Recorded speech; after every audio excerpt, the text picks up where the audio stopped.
जय श्री कृष्णा। प्यारे दोस्तों, कैसे हैं आप सब। आज हम कार्तिक महात्म की कथा पढ़ने जा रहे हैं। आशा है आप सब जुड़े रहेंगे। जय माँ भगवती, जय श्री कृष्ण।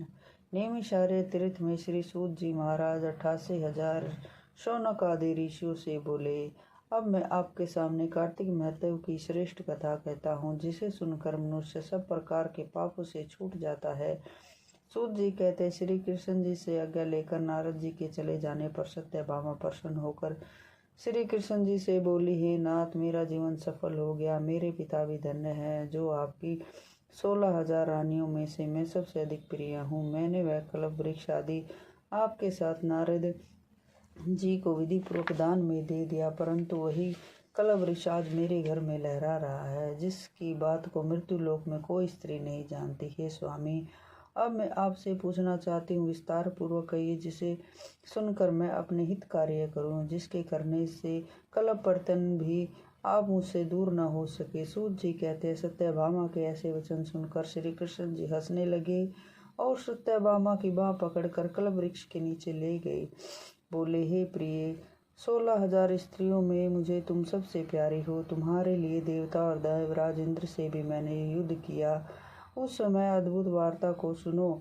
सूत जी बोले, एक दिन श्री कृष्ण भगवान ने सत्यभामा के साथ गरुड़ पर सवार होकर इंद्रलोक में जाकर कल्प वृक्ष मांगा। तब इंद्र ने देने से मना कर दिया तो गरुड़ और इंद्र में घोर युद्ध हुआ। हे प्रिय, जब मैं तुम्हारे लिए हर चीज ला सकता हूँ तो यह कार्य पूरा नहीं कर सकता क्या? तो तुम्हारे इस आश्चर्यजनक प्रश्न का उत्तर नहीं दूंगा। यह सुनकर सत्यभामा बोली, हे प्रभु, पूर्व जन्म में मेरा कैसा स्वभाव था, किसकी पुत्री थी और कौन से दान व्रत तप नहीं किया जिससे मुझे मृत्यु लोक में जाना पड़ा, और कौन से शुभ कर्म किए जिससे मुझे आपके अर्धांगिनी बनना हुआ, और आप गरुड़ पर लेकर मुझे सब इंद्रलोक आदि स्थानों पर फिरते हैं। तब भगवान बोले, हे कांते, तुम पूर्व जन्म में किसकी पुत्री थी और कौन से पुण्य व्रत आदि शुभ कार्य तुमने किए थे, वह सब कहता हूँ। पूर्व समय में सतयुग के अंत में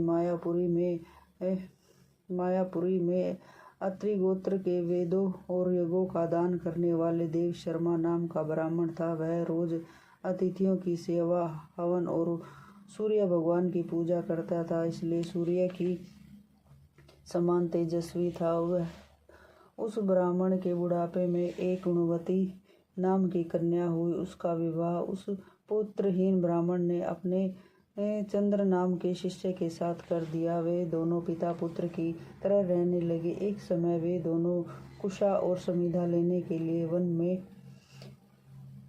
गए और हिमालय की तलहटी में पहुंचते तो उन्होंने एक राक्षस को अपनी तरफ आते देखा, जिसके भय से उनके शरीर स्थिर हो गए और उनमें भागने की भी शक्ति नहीं रही। तब राक्षस ने दोनों को मार डाला।